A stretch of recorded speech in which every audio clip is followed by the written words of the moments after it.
But he says, "Oh, this is the easiest decision you're ever gonna have to make." And he's like, "Jason, you should go." And he said, part of what leadership actually looks like is you go first. You love first. Hi, my name is Jason. I'm the lead pastor of Citizens LA, and this is my Faithfully story. Could you tell me how your faith journey started? Yeah, I grew up in the church. My parents, for as long as I can remember, have been believers. They immigrated here 1984, and I was baptized as an infant. And so, church was just a regular part of my life. I would say if there was a moment when I felt like my faith became real, it was my first youth retreat, and it's your classic story. I was in 6th grade, my first youth retreat. I still remember the song. The song was White as Snow. It's an oldie. And I don't know why, like, even at that young age, I just felt so aware of my brokenness. And, I didn't have like theological concepts or categories, but I just felt like this overwhelming sense of the love of God. And but since then I think the journey has taken me to different places, but I think faith has just been a part of my upbringing, part of my story since childhood. So I've been talking to a lot of people through this podcast, and I realized like that experience because I also had the same experience of just being in the church, Mhm. all my life, and I thought it was normal, but it's actually quite not normal unless Mm. like you're Korean American, Yeah, apparently. yeah. So I'm curious as to like, what do you remember about church before that retreat of like like your childhood memories? Yeah, I mean, for me, church was life. Like now I think in hindsight I understand what the church meant to my parents. It wasn't just a place to go for an hour and a half a week. For my parents, who were immigrants, they literally saw it as their lifeline. The community was, it was friendship, it was resources. Yeah, I mean, it was like a church was like a community center for them. And so I was at church minimum 3 to 4 nights a week.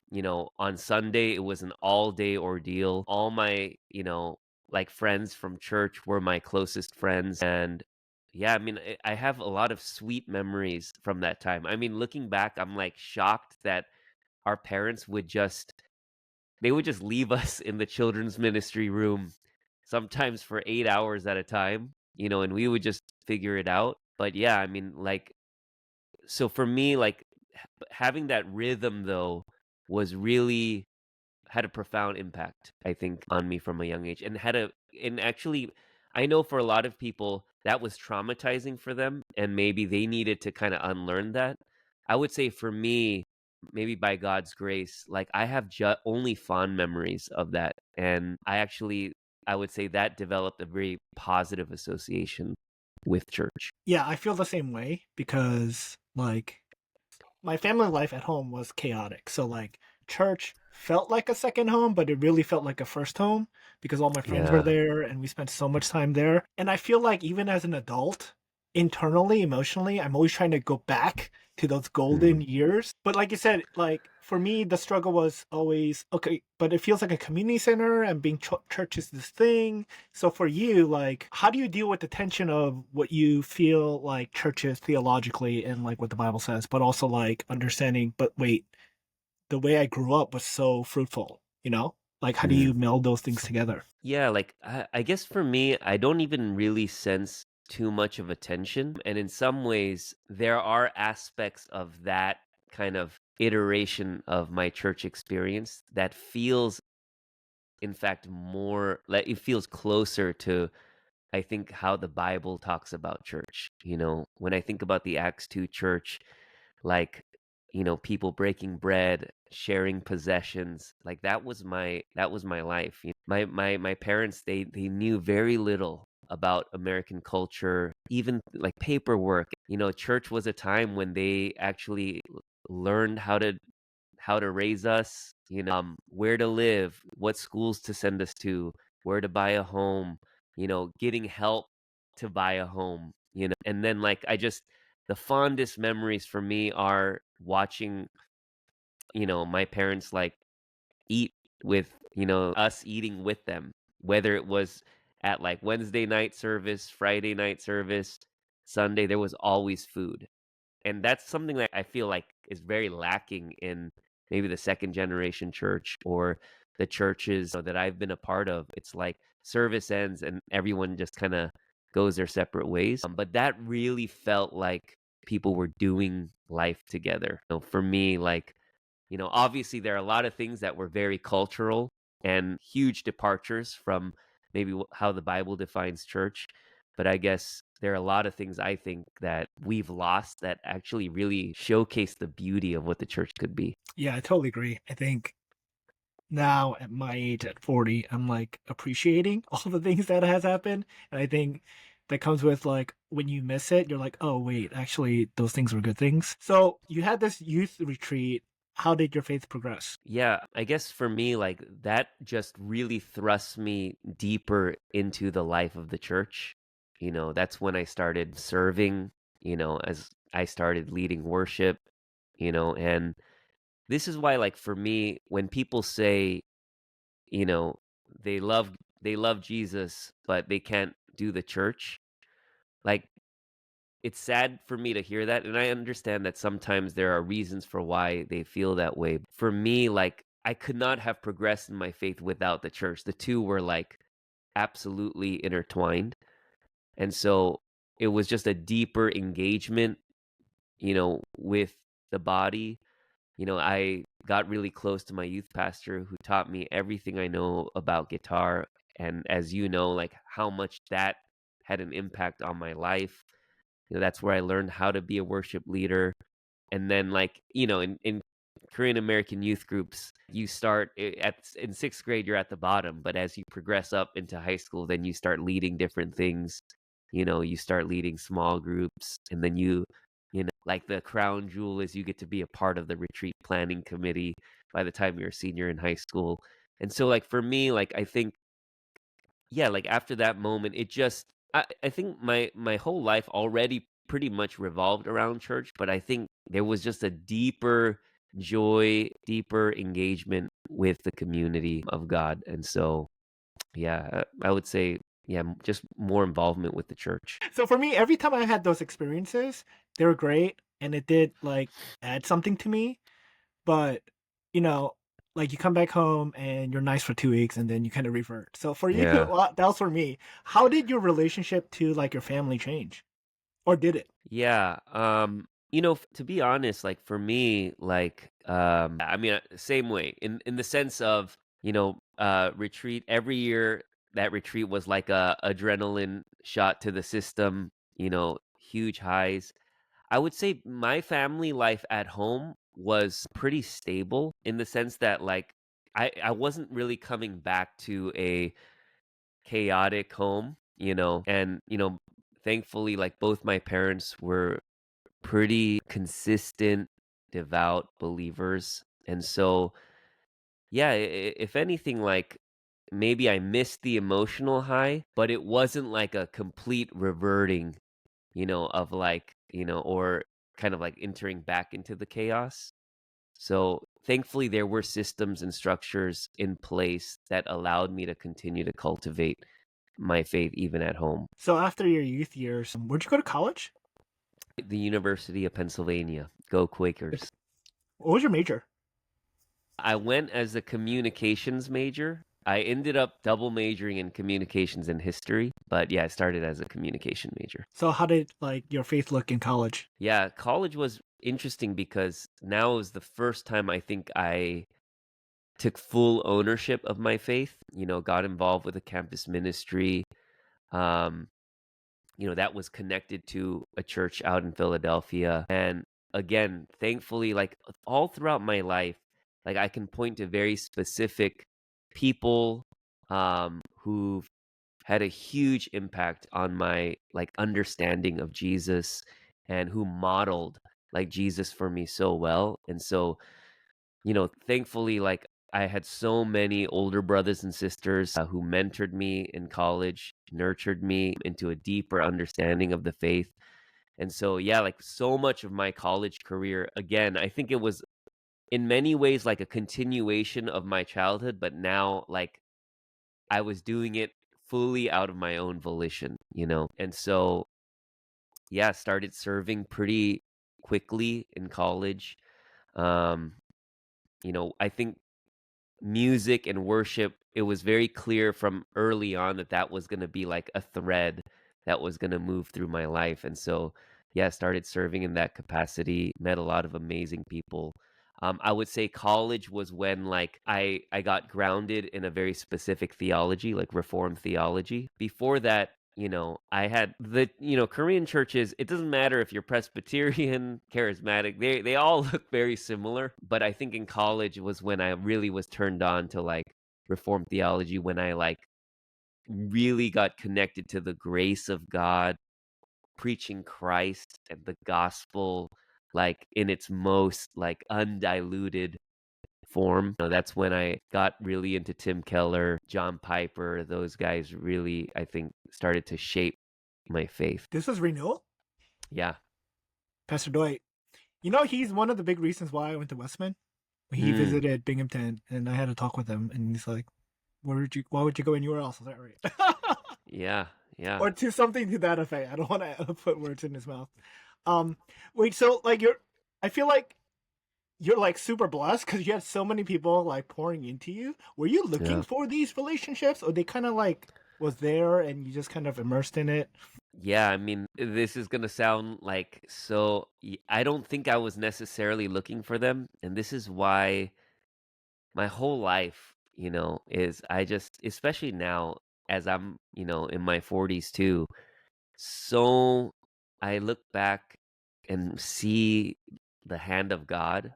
Like I just feel so blessed and I just have so much gratitude because yeah, a lot of the I know that a lot of the relationships that I had, not all my friends had relationships like that, you know, the kinds of people who poured into my life, who invested in me. I just see that as purely the grace of God. And so, yeah, I was really fortunate in that sense. So, what advice would you give to young people who are looking for mentorship? Like, if someone feels like really alone, like, what would you tell them? Yeah, I mean, one thing I will say, and this is where like I do see the beauty of the church. You know, like, for example, the church that I'm pastoring right now, I started in a community group. Carol and I started in a community group. We were newly married, and in that group, there were singles, there were newly dating couples, and it was amazing for us to journey with them. And we became parents. The dating couple got married. Some of the singles started dating. And because we had those relationships across life stages, we benefited great, like all parties benefited so greatly from it. Like, you know, the singles learned from us, you know, what married life was going to look like, what parenthood was going to look like. But then once we became parents, a lot of these brothers and sisters, they became our kids' babysitters. You know, they kept us youthful. They became a part of our village. And I would say a lot of times, I think we're constantly looking for people who are exactly like us in the same life stage, same interests, kind of to be our community. But I think if you are intentional about looking for people in other life stages to connect with, it's pretty amazing the kinds of community you can forge, you know, through those relationships. So I like for me, I think even at a young age, maybe because like there were certain things that I was trying to develop in, let's say as a worship leader or as a small group leader, where I wanted to learn and I was hungry to learn from older people and people who had been doing it for a while. I think I took intentional steps to like connect to those people, pick their brain, you know, I mean, it takes a little bit of courage to ask someone older than you or someone in a different life stage for coffee or things like that. But though it's also pretty, I think now being on the other side, being the older person that maybe younger people come to, it's actually, there's nothing more life giving than the opportunity to pour into someone younger, you know? And I think people a lot of times underestimate, you know, how impactful it is for the person that you're asking as well. And so I would encourage, people to just go out and seek them. Not all relationships are going to turn into mentorship relationships, but I think being intentional about the types of people where you say, like, I would love to just learn from you, or I would love to hear your story. It just, like one thing leads to another and it just opens more doors. You know, when you were talking about the community group, I never realized until you started talking about it that a community group is really just an incubator. Because like I'm Mm. constantly thinking about the startup world. I'm like, oh, that's why like it works, and you're sharing experiences. So I'm very curious as to like, okay, you're in college, you're doing this thing, you graduate. When did Miss Vintage happen?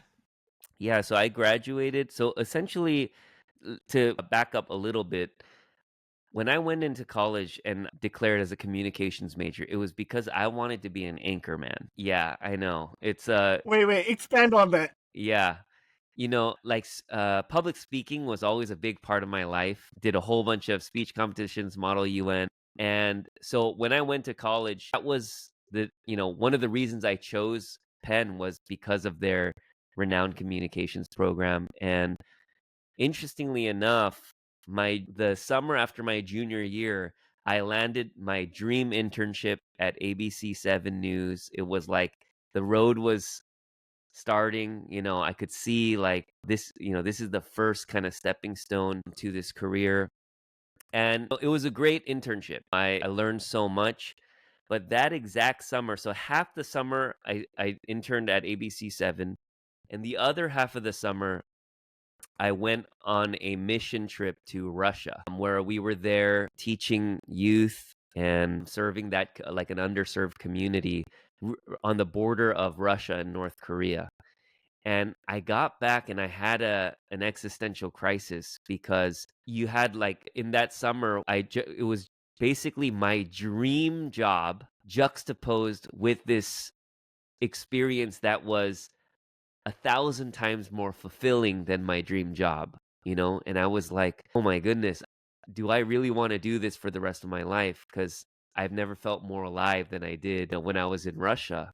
And so I panicked. My senior year, I come back and I'm like, "Oh my goodness, I need to figure something different out." So that's when I started applying to master's programs in education.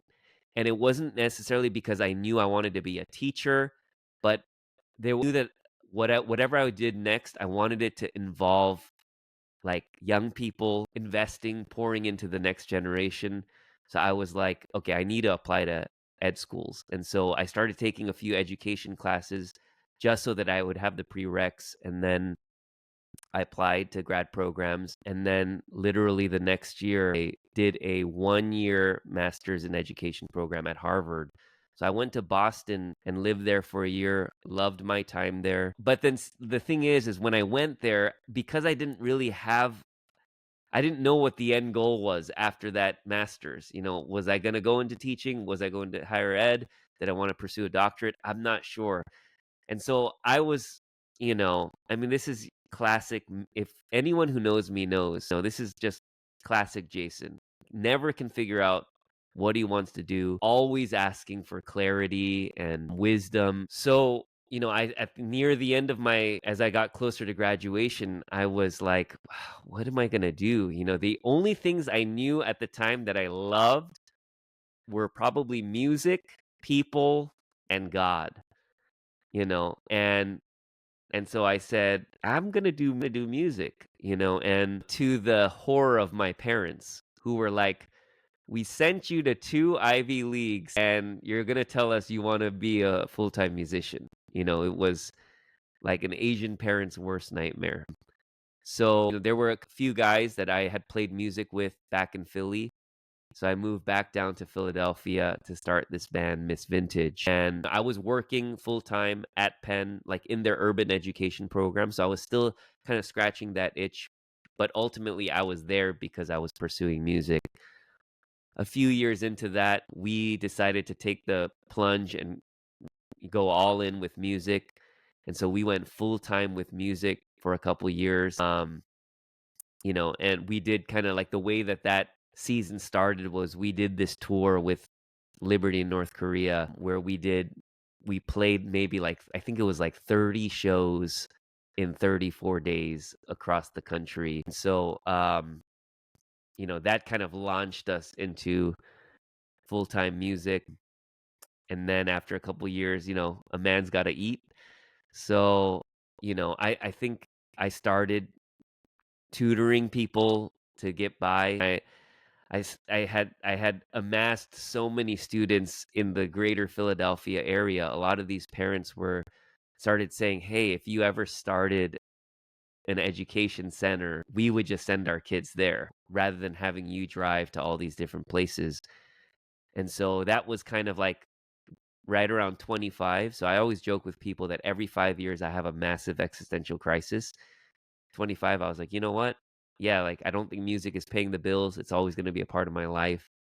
And so I started this learning center, college consulting business in Philly at 25. And so that's kind of like how my life went from music back into the kind of educational space. I want to stick with the music thing a little Okay. more Yeah. because like you're one of the rare quote unquote pastors that I know like had this like church experience and that was like your life, and then in the middle you did this non kind of Christian thing, but then you went back to the church. So like I want to know what your perspective on like the whole music touring thing, because it wasn't a Christian band, right? It was just a band. No. Yeah. Just a So band. like yeah, looking back on those experiences, what was it like touring with a band and being a Christian? At that time, a lot of people were actually starting to talk about this. You had bands like Switchfoot where people they were kind of getting some mainstream attention, that they started out as a Christian band and you weren't sure, are they still Christian?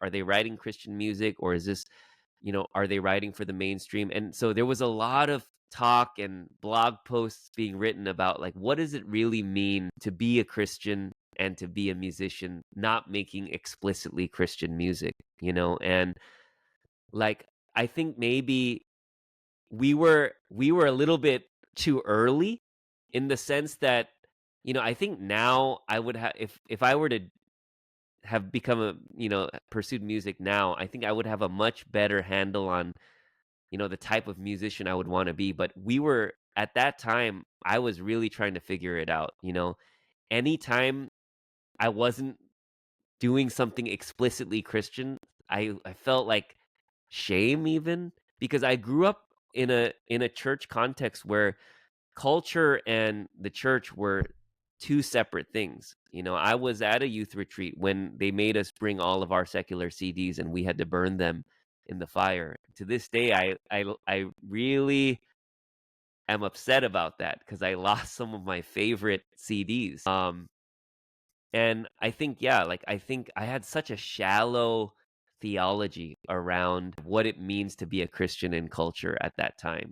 I thought that if you didn't explicitly present the gospel, or if you didn't explicitly say Jesus' name in the songs, I thought I was diluting the gospel, or I was selling out, or I was being ashamed of my faith. And that was like a lot of unlearning that I had to do over time. Whereas I think now I feel like, one of our kind of values as a church actually is holistic faith, And so, at our church we have ceramics workshops, we have swing dancing workshops, we have happy hours, and we're constantly actually seeing it's not Christ against culture, it's Christ in culture, and seeing Christ in everything, and seeing I say often at our church that discipleship is not the process of becoming more Christian, it's the process of becoming more human.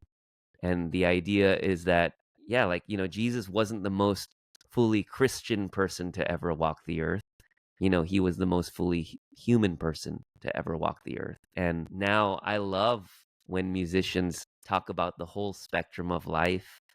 I think that all of that belongs to God, and so I think I have a much more robust theology around that. But at that time in my early 20s, I really struggled. And a lot of people asked that question to me. are you a Christian band? What does it mean to be a Christian, in this secular space? And so I wrestled with that a lot during that season. You're making me cry. And now people know why I'm so obsessed with Citizens. So yeah, what would your advice be with people like, because you're in LA and like the Hollywood scene's like everywhere, right? What would you tell people trying to pursue this career of fame? Not necessarily for themselves, but like, do you feel like it's like what they're called to? How to navigate that and not lose sight of you're a human being spreading the goodness of God wherever you are. Yeah, I think, one thing I do, because yeah, we at our church, we do have a lot of people who come to LA specifically to, pursue acting or music or something in the creative space to make a name for themselves. And so much, it's interesting. Like I maybe 20 years ago, Jason might say, fame is bad and don't have these worldly pursuits. Now I think when I see people like pursuing their dreams or wanting to, be a musician or wanting to be an influencer, like I see a really good desire. For me, it shows that everyone is searching for meaning, everyone is searching for fulfillment, everyone is trying to find out who they are. So, one thing is like I always want to affirm the desire because I see that it's good and it's hardwired in us, and I think the danger is when we try to fill that desire with things that weren't meant to fill that desire. And so what I try to do, at least when I preach to that specific congregation, is really trying to bring home being rooted in your identity in Christ look like, where, you know, getting the thing isn't gonna be what defines you, but how do you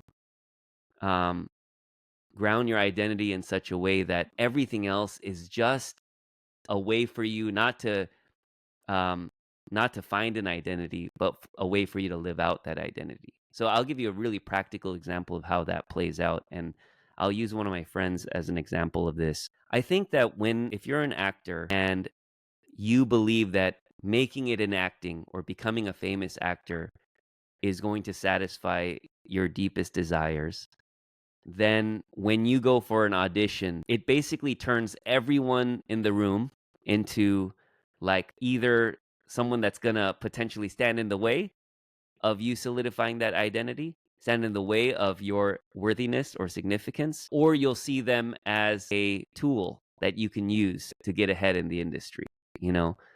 But I think one way that actors can really live out their faith and live into their identity in Christ is if you truly believe and truly grasp that, hey, you have everything you could ever want in Christ. That, your identity is rooted in Him, your significance and worth is found in Him, then you can go into an audition room and really genuinely like root for the other people in the audition room. You don't see them as competition, and you can actually audition like free from the belief that if you don't get this audition, your life is over. And that's like a really free, liberating way to live. So people ask me all the time, like, how am I, do I practice my faith in the secular space? And it's not always evangelism, and sometimes I think there are times that call for that, but a lot of times it's living your life in such a way that you're free from the need to prove yourself, to protect your image, to validate yourself. And I think when people see that, it's so countercultural, it's so obvious that something is going on. The hope is that, that would lead then to a relationship in which you can share the gospel and say like, hey, this is why I live the way that I do. And so, yeah, I think in every space, but maybe in LA specifically, that creative space, I think you're constantly wrestling with questions of identity. And so I would say that's a big piece of how I at least preach to that particular crowd in our church. Yeah, the words I'm getting is if you can't evangelize, at least be an example. It's pretty Yeah. good. Yeah. So, how did you go from this Hagwon or educational academy, all the Koreans know, to being a senior pastor? we were kind of a pandemic baby. So, in that sense, that was an interesting time to kind of launch a new church, but maybe the best possible time as well, because I think so. To give you a little bit more of the story from the educational center, I did that for about 5 years, and then 30 is creeping up. And again, another existential crisis. And at the time, the academy was doing really well, and we were starting to talk about potentially expanding it to multiple locations. And so that was a huge kind of hinge point, and I had to really ask myself, is this what you want to do for the rest of your life? Because the moment we expand, pretty much it was just going to be my life after that point. And the thing with, if any, for those with experience in this space, it's so cyclical. Spring, spring, summer, fall, everything just kind of repeats. You could literally close your eyes and wake up and it's 20 years later and you've been doing this work for 20 years. And so I knew either I was going to go full steam ahead or I was going to have to really reevaluate what do I want to do for the rest of my life. Right around that time, Carol and I were visiting LA and basically visited a church, and the pastor there, what felt like on a whim, I met him for the first time, and he basically had heard about me from different people at the church and invited me to be the full-time worship director. And that was huge because Carol and I had only been married for a year, at that point less than a year. And two, it would have forced us to uproot our lives in Philadelphia and move to the West Coast. There were so many different implications. Like it was going to be a huge pay cut, it was going to be a huge move. And, I'm from Southern California, but Carol knew nobody in SoCal. And so it was a enormous transition for her. But, God works in mysterious ways. And basically 6 months later, I had gone through the process. 6 months later, we were packing our bags and we had sold the academy. Thankfully, the people who bought the academy, I think, ended up actually expanding it to multiple locations. But yeah, we moved over. And even then, I don't think I was thinking that I was going to ever be a traditional teaching, preaching pastor. The way the role was sold to me was almost perfect because it was, hey, Jason, you can come back to SoCal, your home, and basically you're going to be doing music. You're going to be taking care of the creatives in our church. We would love for you to do a little bit of teaching. And the church at the time was only 5 years old. So we would love for you to kind of put on an entrepreneur hat a little bit and try new things. And so in some ways, it was a convergence of everything I'd done in my 20s in one position. So it was almost like a perfect scenario. And so, did that for 5 years. And, what do you know? 5 years later, had another existential crisis, and that 5 years was such an important period of time for me, and our family. During that time, both my kids were born. During that time, my mother-in-law passed from lung cancer. And so, like, our family was navigating a lot of different shifts. And we were like, life just punched us in the mouth during that time. I would say, the community that we were a part of was so important and sustained us really during that season of our lives. And so, yeah, 35 rolls around and, Carol asks me like, okay, what's the next thing? Do you want to really take this worship leading thing, and go hard there? Do you want to pivot? And I felt like a pivot was necessary. And this is the part that was interesting because I was doing a little bit of teaching at the church. The thing is even though I did music for a long time, I still had a lot of imposter syndrome and a lot of insecurities when it came to music. And there was a part of me that felt like I didn't have what it took to really go full on with music. I think maybe being on the East Coast in Philly, you have these like big dreams. If you come to LA, you're all of a sudden a small fish in a big pond. Everyone is pursuing music. And if there's something really liberating about that. I remember I cried the first day I was back in LA because the first like 10 people I met were aspiring musicians. I was like, this is my people. But at the same time, it did breed a lot of insecurity in me to think like, what do I think I have that I'm going to be able to do what all these people have been trying to do and haven't been able to do it. But then, like, when it came to teaching, preaching, I also was like, there's no way I could do this. Because here I am, 35 years old, barely preaching like my first sermon. That was like another realm. So I was feeling a lot of like, I was feeling stuck because I felt like I don't think I can succeed as a traditional teaching, preaching pastor.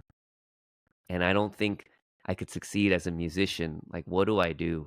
And clearly, you know, um, I was seeking significance in these things. And so basically, I took some time off from ministry to go back to school. And Carol is an MVP for this because we had 2 kids and she became the primary breadwinner of the house. And she said, I think you need to like be back with other people learning. I think you need to like discern God's call on your life. And so I went back to finish seminary, which I had started when I started as a worship director, and it was the best decision of my life because during that time, yeah, it was like I reconnected with my faith, like apart from my position. And, I was healing from a lot of stuff that had happened in the past. And I was meeting so many different people who were really pursuing cool things in the church. And so basically, what that yielded was right around 35, 36.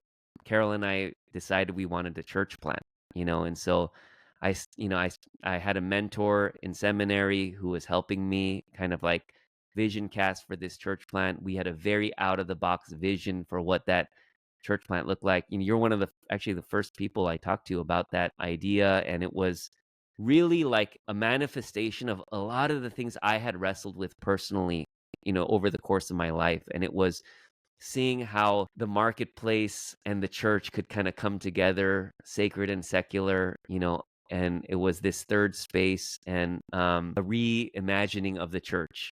And we were super excited about it. And, we had our launch team set and we basically were fully ready to start raising funds for it. And then in the 11th hour, the church that I was a part of, where I was the worship director of, the pastor let me know that he was transitioning and that, the leadership had decided they would like me to take over the church. And that was such a huge moment because, one, I knew nothing about leading a church. I knew nothing about what being a pastor even looked like, let alone being a lead pastor of a church that was losing its founding pastor. And so at first, Carol and I respectfully declined because we just didn't feel like we were up for it. We felt very inadequate to do that.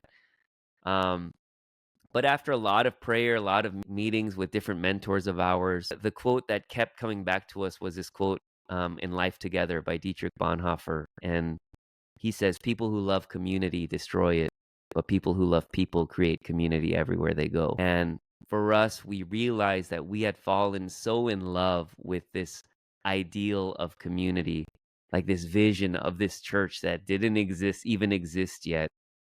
And there were all these people that were going to be without a shepherd, and that there were all these people who were a part of our lives. They had been our community in this crazy season of our lives. And we just felt like Jesus is prodding, like, do you love me? Feed my lambs.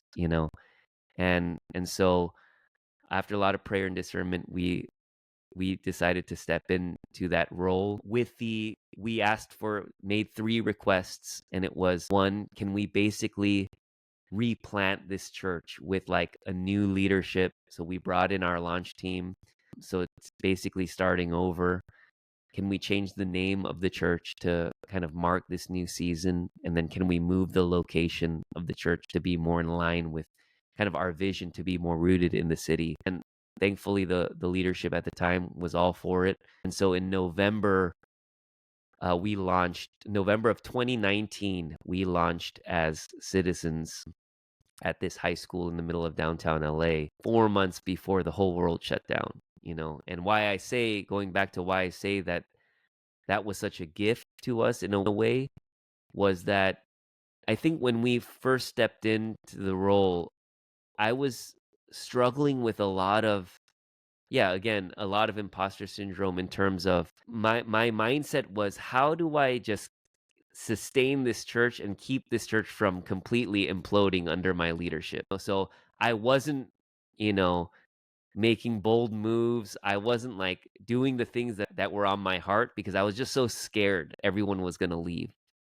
Well, when the pandemic happened and the whole world shut down, it was basically this hard reset on the church. So you couldn't even do church the same way, even if you wanted to. So we basically had a clean slate to try so many of the things that God had put on our hearts. We basically, like, during that time, as you know, I mean, you had to, as a church, navigate so much grief. You had to navigate transition. You had to navigate racial justice, politics, all these things that I would say pastors maybe have to go through in a 20-year span of ministry.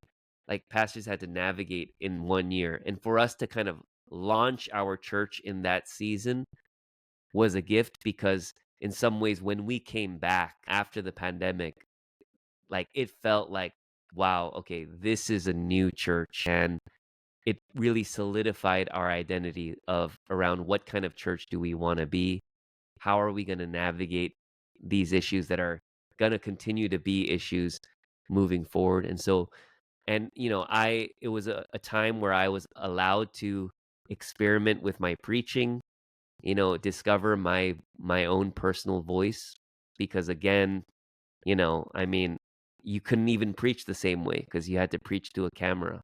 And so that whole season was so important for me, and I really see it in a lot of ways as the grace of God, who allowed us to go through that. Yeah, like when I first heard that you're gonna be the lead pastor, I was like, that's hilarious because I knew it wasn't something you wanted, but it was kind of like put on your lap. How did you convince your wife to uproot her life to a place where she didn't know anything? Like, what convinced her? Yeah, I mean, definitely, I think she trusts me, but I think it was really interesting because when we got married, she moved down from New York to be back in Philly. At the time, I was serving at Renewal, and I love that church. It had been my community since college. Shout out to Pastor Dwight and Paula, like, hugely impactful mentors in my life. I was serving. I was a worship leader there. So I was so integrated into that community. Carol came down and basically went back to her home church. And at the time, that wasn't necessarily her community.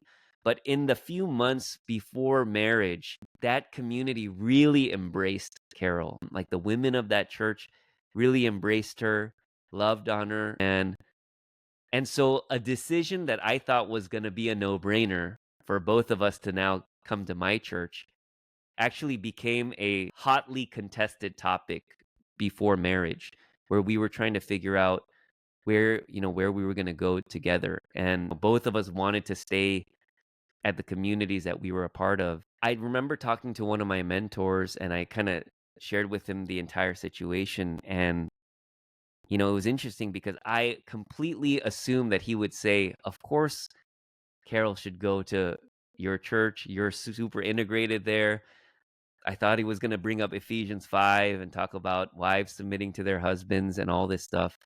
But he says, "Oh, this is the easiest decision you're ever going to have to make." And he's like, "Jason, you should go." And he said, part of what leadership actually looks like is you go first. You love first. And it's going to be a new community. He's like, you have two options. Either Carol comes into this community and everyone she meets is like, she's going to be Jason's wife, It's like, oh, you're Jason's wife, or you put yourself in an uncomfortable position. You lay down like these titles like worship leader, things like that.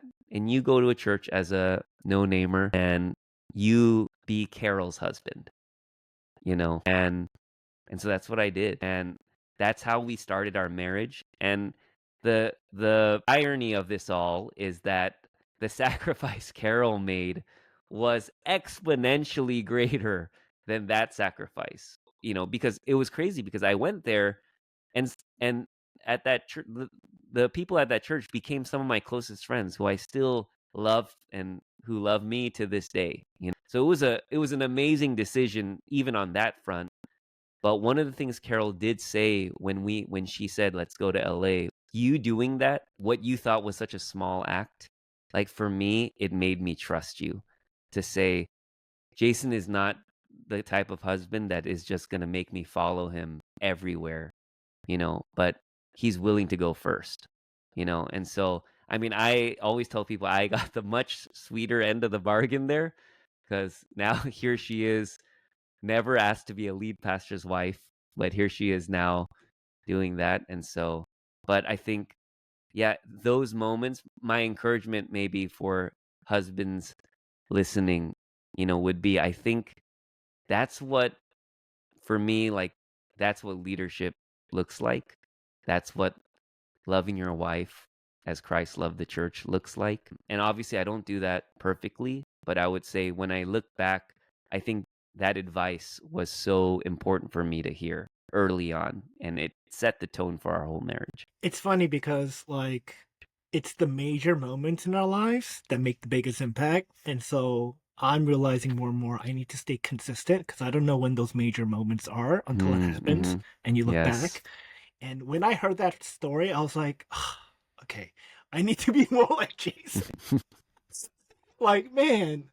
Yeah. So, what is your hope for not just Citizens, but for LA? Because I know you truly have a heart for the city, not just your Mm-hmm. church. You know, Mm-hmm. that's part of the reason why like love your vision and what you're trying to do. So, what is your hope like in the next maybe 5 years or 10 years?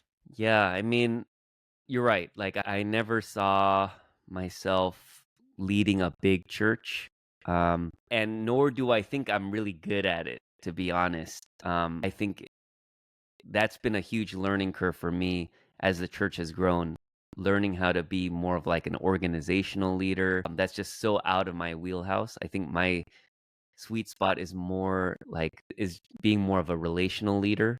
And so a smaller size is more conducive to that. Yeah, I mean, one thing that I would hope for is that Citizens can birth more churches in LA. I think there can't be enough churches in LA. It's a city that, man, desperately needs the gospel. Where, I mean, I think you can say this about all the major cities, but especially in LA, like celebrity culture, Hollywood, comfort, all of these things have such a chokehold on our city. And, I really think if we could mobilize and empower believers, even at our church alone, like there are so many movers and shakers in different industries. And if we could mobilize and empower them to think differently about their life and about, like why God has placed them in the industries that He's placed them, I really think the city could be won for the gospel. And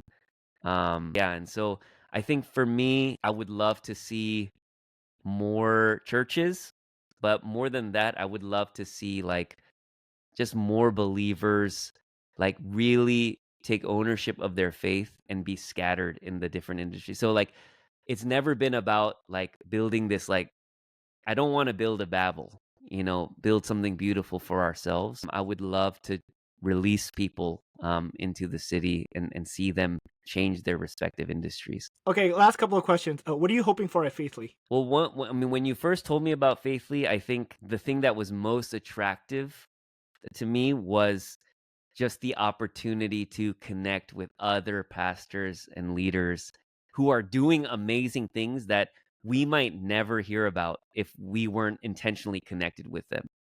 And like, especially at a church like ours, you're so busy like running your own church and you're so in the weeds. Like it's very rare that, you have the time to build relationships with people outside of your community, or, like for example, like our children's director, for her to be able to like connect with other children's ministry directors. I mean, that's like so hard to do. Like even relationships within the church are so hard to do. And I feel like the beauty of Faithly is that it bridges that gap, and I think for a lot of ministry leaders, pastors, you can feel so alone and you can feel so isolated. And I feel like there really isn't a vehicle that kind of helps us to connect with, people doing the same things where we feel less alone. We know that what we're grappling with is not like unique to us, where we can share resources, and really do this thing together. Because I don't think the work of the kingdom is something that one church can do. So I think I'm most excited about like the collaborative opportunities across churches. And how can we be praying for you and your family? I would say first and foremost for my marriage. I remember reading about a pastor who was asked the question, like, how's your ministry doing?